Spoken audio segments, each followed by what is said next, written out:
অসংখ্য ধন্যবাদ জানাই টিটিএডিসি এর মাননীয় মাকে নাম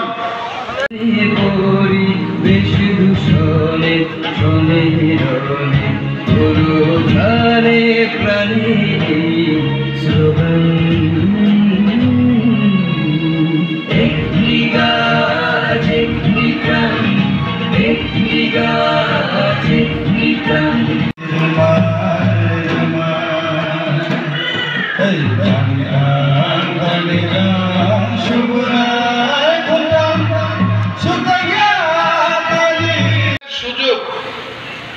বনজ সম্পদকে রক্ষা করে অন্য একটি উপায়ে তারা কি করে রোজগার করতে পারে তার জন্য আমরা external aided Indo German development cooperation এবং জাইকার প্রজেক্ট এবং ইতিমধ্যে 1764 কোটি টাকার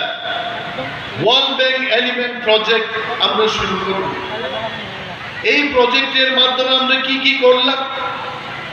চেক ড্যাম খাইকা আমার কাছে তথ্য রয়েছে যে ইতিমধ্যে জায়গা প্রজেক্টের মাধ্যমে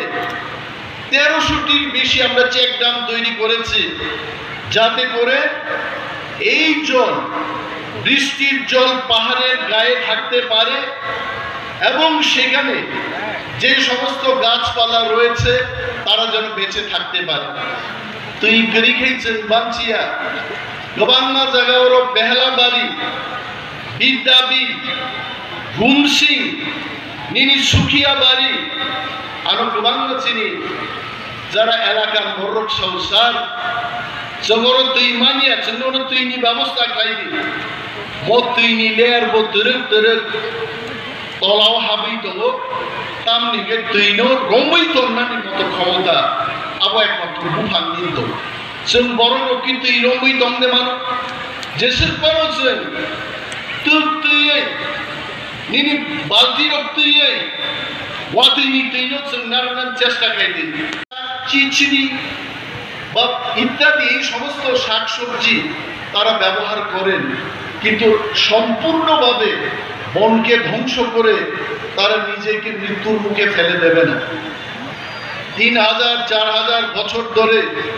এই লংতরায় 18 পাহাড়ে এখানে ইন্ডিজেনাস কমিউনিটির লোক আমরা যারাই বসবাস করছি আমরা কিন্তু সত্যিকারে বনকে রক্ষা করছি। তো বনকে কারা ধ্বংস করছে এই প্রশ্ন উঠে আসছে, বনকে কারা ধ্বংস করছে? যারা ব্যবসা করতে চেষ্টা করে, যারা শহর এলাকায় থেকে এই গাছগুলো কেটে গাছকে বিক্রি করে লোক ব্যবসা যারা করছে তারাই কিন্তু বনকে ধ্বংস করছে। তো তাদের বিরুদ্ধে কি করে ব্যবস্থা নেওয়া যায়?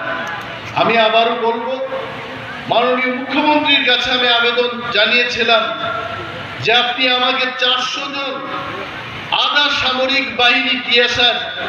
ফরেস্ট দপ্তরের কাছে তুলে দিন, এই বনদস্যুদের বিরুদ্ধে আমরা লড়াই করব। আর বন দপ্তরের কিছু কিছু কর্মচারী, আমি বলবো না সব কর্মচারী, মুসলিমেও কতিপয় যারা কর্মচারীরা এই ব্যবসায়ীদের সঙ্গে যারা যুক্ত তাদেরকে খুঁজে বের করার কাজ চলছে এবং যেদিন তথ্য প্রমাণাদি আমার কাছে আসবে এই কর্মচারীদের বিরুদ্ধেও কিন্তু ব্যবস্থা নিতে আমি দ্বিধাবোধ করব না।